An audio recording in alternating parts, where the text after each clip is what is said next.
Simply Financial with Certified Financial Planner Christopher Calandra is an innovative, comprehensive, informative, and cutting-edge podcast that discusses financial topics ranging from personal finance, economics, politics, and personal growth. Simply Financial will cover intriguing and thought-provoking questions so that the listener can simply increase their financial IQ. Welcome to episode number 12 of the Simply Financial podcast. I'm your host, Christopher Calandra, and I appreciate you joining me for today's episode. I wanted to discuss with you Elliott Wealth Management Services core values.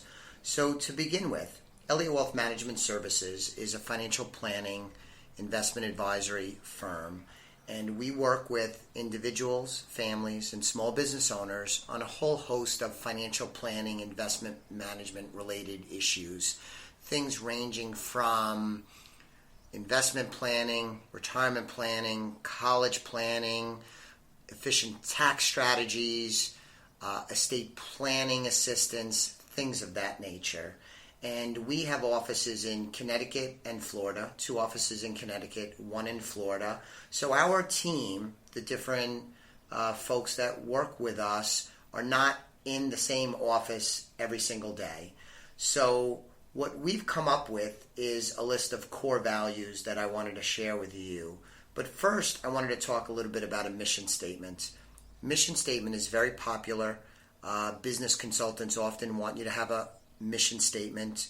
I've opted not to have a mission statement, but rather the list of core values. So a mission statement is a formal summary of the aims and values of a company, organization, or individual. A mission statement is normally in the form of a sentence, usually a long one with lots of commas in it. We instead have a list of core values. Those core values are partnership, integrity, accountability, innovation, and balanced. I'm going to share some information and thoughts and examples on each of the 5. But first, I want to give credit where credit is due. I took these core values and, let's say, stole them from the former CEO and president of AIG Advisor Group. Her name is Erica McGinnis. I heard her speak several years ago. Very, very impressive executive officer. And she expressed these core values. I really love them, and I thought that fit great with my vision of the type of company I wanted to lead, how I wanted to be treated, how I wanted to treat others. So I adopted what Erica McGinnis had come up with. So again, the core values are partnership, integrity, accountability, innovation, and balanced. So to start with, number 1, partnership. So partnership is building trusted relationships by demonstrating sincerity and respect. So to start with, partnership is how we treat one another internally here at Elliott Wealth Management, to be trusted partners in the work that we do day in and day out. We also want to be partners with our clients, where we could build a good trust bond with our clients by being good partners with them. We want to be sincere and honest and respectful when we're speaking to them, giving them advice, helping them achieve their financial goals.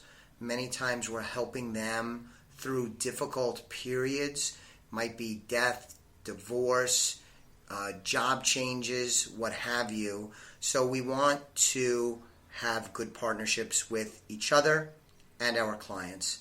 I'd like to also add that the partnership extends out of the client relationship and out of our internal relationship here at Elliott to the various vendors and outside relationships we have. Some good examples of that is we deal with lots of CPAs.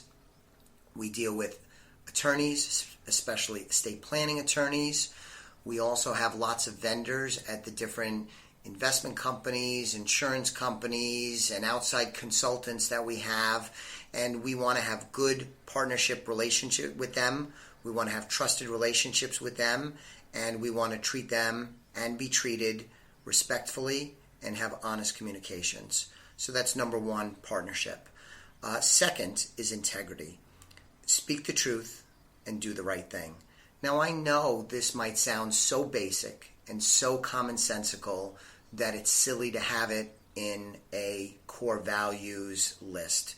But it's incredibly important in today's day and age when you see, hear, and read about so much bad behavior that happens in the country today, unfortunately. So we want to highlight the fact that we want and do act with integrity.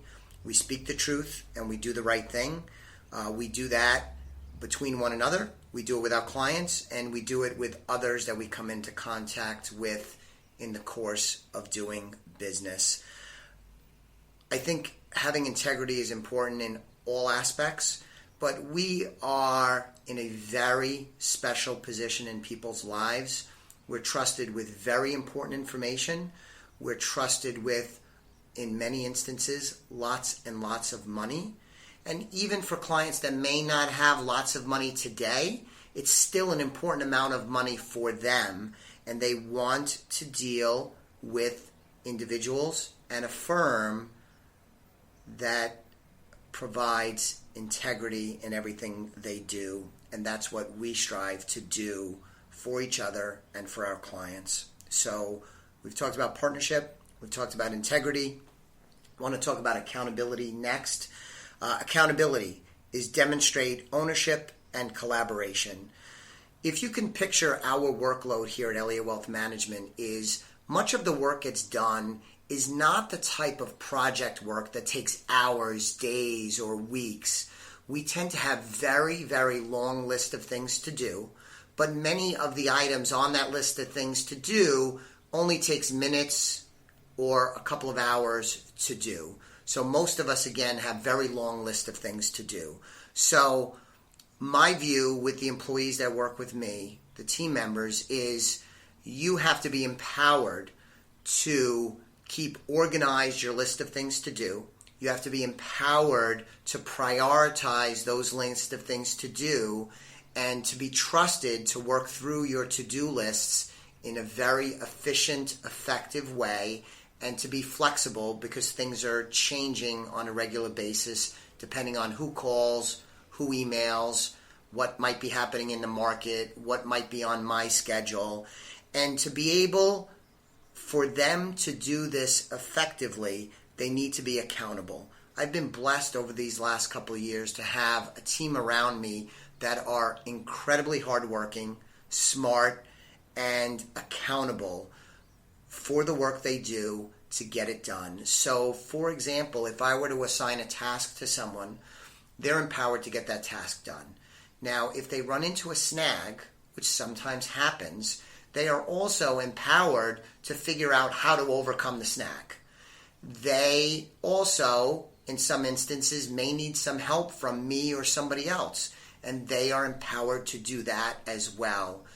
This kind of business doesn't lend itself to micromanagement because there's so much that goes on. Many of them are small but important tasks that micromanagement wouldn't possibly work. Plus, most people really hate to be micromanaged anyway. So we've adopted this: be accountable, stay organized, keep track of your list of things to do, prioritize your work, and be very flexible that your list of things to do and the priority assigned to them is likely to change over a given day or week or month and what have you. So accountability is incredibly important. Next, I'd like to talk to you about innovation. My industry, the financial services industry, is being dramatically affected and changed by technology. The financial services industry is not alone in this. The world is changing because of technology, but we've taken the posture here at Elliott Wealth Management that we want to be innovative. We're going to encourage and recognize ideas that drive change. One of the phrases that is forbidden here at Elliott Wealth Management, especially from me, is we can't do that or we can't consider that because we've always done it this way. We are not going to say that, and we're going to not think that way. We are going to be very active in looking at ways that we could serve our clients better, leverage technology more efficiently, adopt new technology that allows us to do our job better, easier, in some instances gives us a chance to reduce mistakes and errors. We want to be innovative. Some examples of this are, to begin with, this podcast. The Simply Financial Podcast is an innovative platform for us to communicate with our clients, prospects, vendors, centers of influence, and it's an innovative use of technology. A couple of other examples. We are a paperless office. If you visit us in the office, you'll note that there isn't a big file cabinet, multiple file cabinets. All of our client records are securely saved in an electronic cabinet that's on the cloud. We scan in all correspondence, meeting notes, paperwork, trust documents. Everything for a client is saved in their client file electronically on the cloud. We also are very active in utilizing social media to attract new clients as well as communicate with people that we do business with. And so we are using LinkedIn, Facebook, and Twitter. Some of those platforms are still at their earlier stages, and we still have plenty of room to grow. But it's a way that we want to stay innovative. Two other examples, webinars. About a third of our clients are in Connecticut. About a third are in Florida. And about a third are elsewhere through the United States, and in some instances overseas as well.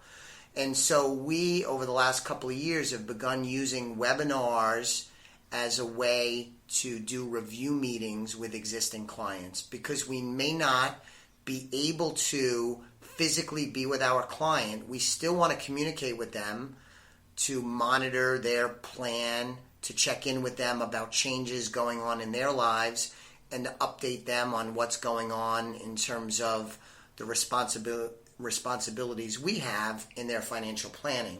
So we do webinars where I get on the phone with the client, and on their computer or even on their smartphone, they can see a presentation, an agenda, and supporting documents that we put together that we could review with the client. This way they're seeing what I'm reviewing with them while we're talking about it. It's much better than a call. And so this has been extraordinarily well received by our clients, especially the ones that are not able to come to our office or I can't go to their home. But let me tell you, it's not just the clients that are not near any of our offices, but it also seems to me that so many people are busier than ever. I have retired clients that are traveling, business clients that are traveling throughout the country. Other folks are just so busy with family, life, and business that setting a time to meet, to come to my office might be tricky and might not be a good use of time. So they also have really gravitated to this webinar format because it tends to take less time, yet it's a very effective communication where they could find out where they are with the plan, what's going on with their money, what my thoughts are about the economy and the markets and what have you. And so that is a way that we're being innovative, and clients really like it. One final point about the webinar format, the other nice thing is that after a meeting concludes, we send them a copy of the presentation so that they have for their records, we have it for our records. That's a nice touch also. And then the last example I'll give innovation-wise is investment research. With technology as it is, there's so much information out there. There's a tremendous access to investment research that we all have, professionals and non-professionals alike. But we continue to be innovative in figuring out how we want to get information on the investment research front. We want to make sure that that information that comes to us is in a usable format. You could get so much information that you just get paralyzed to make a decision. So you want to be innovative in gathering the research and information